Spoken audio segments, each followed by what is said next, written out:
People fall in love with you only for 4 reasons. Carl Jung. Have you ever wondered why someone fell in love with you? Or why you fell deeply, irrationally in love with someone else? What if I told you that according to one of history's greatest psychologists, what we call falling in love often has almost nothing to do with the actual person we think we love? Carl Jung, the revolutionary Swiss psychiatrist who pioneered analytical psychology, discovered something profound about human attraction that most people will never understand in their lifetime. Today, I'm going to reveal Jung's 4 psychological mechanisms that explain why people truly fall in love with you and why you fall in love with them. And I promise you, it's not what most people think. These insights changed my entire understanding of relationships. And by the end of this video, you'll never look at love the same way again.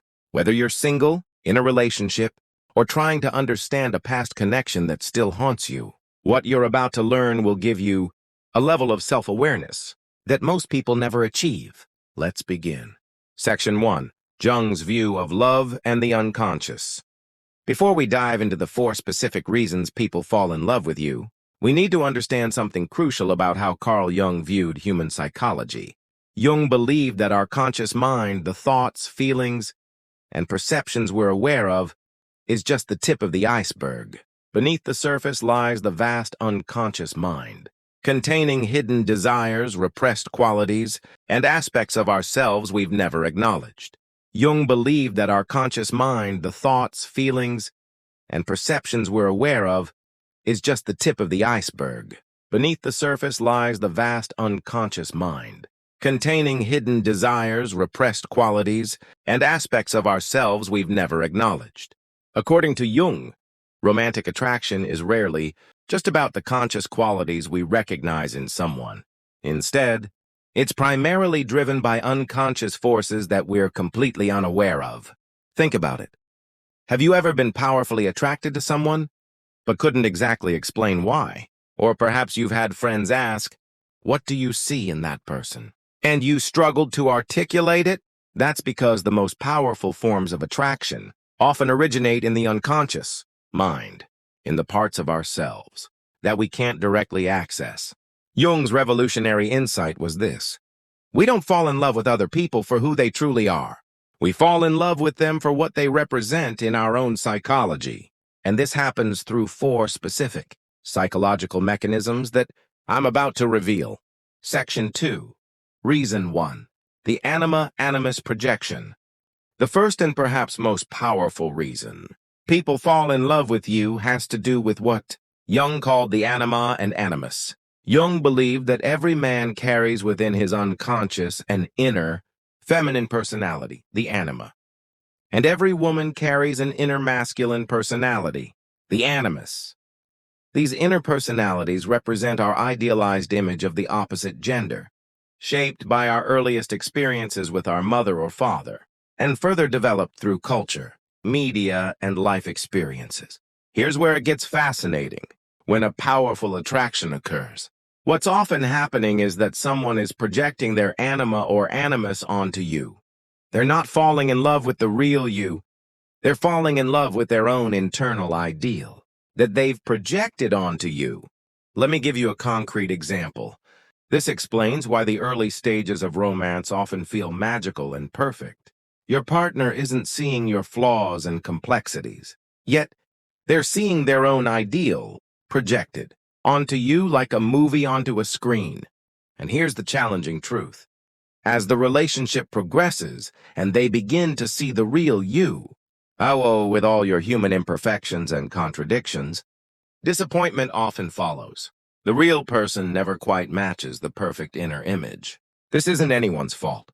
It's a natural, psychological process that Jung observed happening in virtually all romantic attractions. Ask yourself, in your past relationships, have you ever felt that someone was in love with an idealized version of you rather than who you really are? Or have you been disappointed when someone didn't live up to your initial perception of them? That's the anima-animus projection at work. Section 3. Reason 2. Shadow attraction. The second reason people fall in love with you, according to Jung, involves what he called the shadow perhaps his most famous concept. Your shadow contains all the parts of yourself that you've rejected, repressed, or disowned. These might be qualities your family disapproved of, traits society deemed unacceptable, or aspects of yourself you personally rejected. But Jung discovered something crucial. What we repress doesn't disappear. It gets pushed into the unconscious where it seeks expression through projection. This creates a fascinating paradox in attraction. We are often magnetically drawn to people who openly express qualities that we've repressed in ourselves. Let me give you some examples. The highly controlled, rigid person who falls for someone free-spirited and spontaneous. The people-pleaser who's attracted to someone assertive and confrontational. The intellectually focused person who's drawn to someone deeply emotional and intuitive. If you've ever wondered why opposites attract, the shadow provides the answer. We're unconsciously drawn to people who embody what we've denied in ourselves. This type of attraction feels particularly intense because it offers psychological wholeness. When you fall in love with someone who embodies your shadow qualities, you temporarily feel complete, as if you're accessing parts of yourself that have been locked away. Think about your strongest attractions. Have they been to people who possess qualities that you lack or have suppressed? That's your shadow speaking through attraction. Section 4, Reason 3, Parental Imago. The third reason people fall in love with you relates to what Jung called the imago, our internalized image of our parents that unconsciously influences our adult relationships. According to Jung, our earliest relationships with our caregivers create powerful psychological templates that we unconsciously seek to recreate in our adult, romantic relationships. This doesn't mean we literally seek partners identical to our parents. It's much more subtle and complex than that. We're attracted to people who evoke similar emotional patterns, even if the specifics look different. For example, someone who had to earn a parent's inconsistent approval might be attracted to partners who are hot and cold emotionally. A person who had to care for an unstable parent might be drawn to partners who need rescuing. Someone with a distant, unavailable parent might unconsciously seek partners who are emotionally unavailable. What makes this mechanism so powerful is that it operates completely below our awareness. We simply feel an inexplicable chemistry with someone, not realizing we're unconsciously trying to resolve unfinished business from childhood. Jung believed that many of our most powerful attractions are actually opportunities for psychological healing, chances to resolve what remained unresolved with our parents. Have you noticed patterns in your romantic attractions? Are there emotional dynamics that seem to repeat across different relationships? That could be your parental imago at work. Section 5, Reason 4, Archetypal Attraction.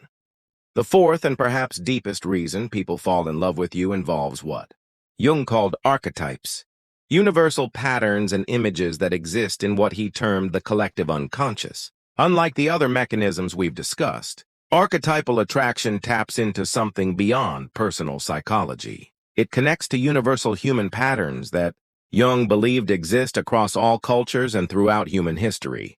When someone is powerfully attracted to you because you embody an archetype, they're responding to how you represent a timeless human pattern, like the hero, the caregiver, the rebel, the sage, or the creator.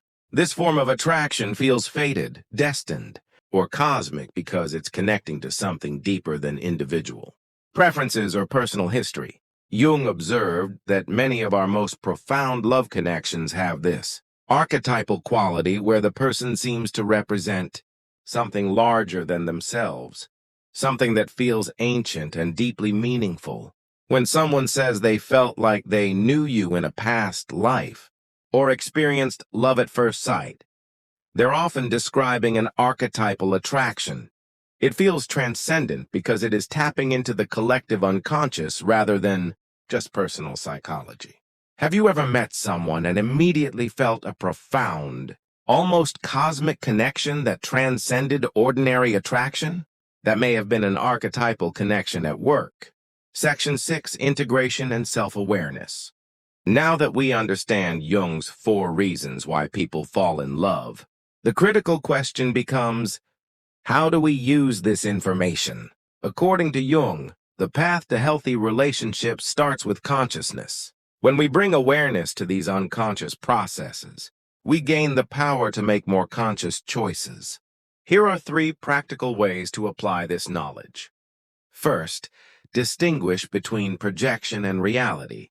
When you feel powerful attraction, ask yourself, am I seeing the real person? Or am I projecting my own unconscious material onto them?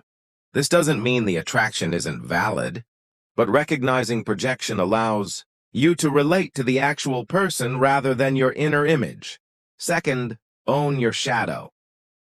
Instead of seeking completion through relationships, work on reclaiming the disowned parts of yourself. When you integrate your shadow qualities, you no longer need to find them in others. Third, heal the parental imago. By becoming conscious of how your relationship patterns connect to childhood dynamics, you can begin the work of healing these patterns rather than unconsciously repeating them. Jung's ultimate message was one of individuation, the process of becoming psychologically whole and complete within yourself. When we do this inner work, our relationships transform from unconscious compulsions to conscious choices. Closing and call to action. Carl Jung's insights reveal something profound, that love is often a mirror reflecting our own unconscious needs, wounds, and wholeness back to us. This doesn't make love less meaningful. If anything, it makes it more profound. What we call falling in love is often the psyche's attempt to heal itself and become complete. The next time you feel that powerful attraction to someone, or notice someone intensely drawn to you, take a moment to wonder, which of these 4 mechanisms might be at play? What unconscious forces might be driving this connection? This level of self-awareness doesn't diminish the magic of love. It deepens it by bringing consciousness to one of life's most powerful experiences. If you found value in these Jungian insights, please take a moment to like this video and subscribe to the channel for more content exploring the depths of human psychology and relationships. Let me know in the comments which of these 4 reasons resonated most with you, or share your own experiences with these unconscious aspects of attraction. Until next time, remember Jung's powerful words. Until you make the unconscious conscious, it will direct your life, and you will call it fate. Thank you for joining me on this exploration of the hidden dimensions of love.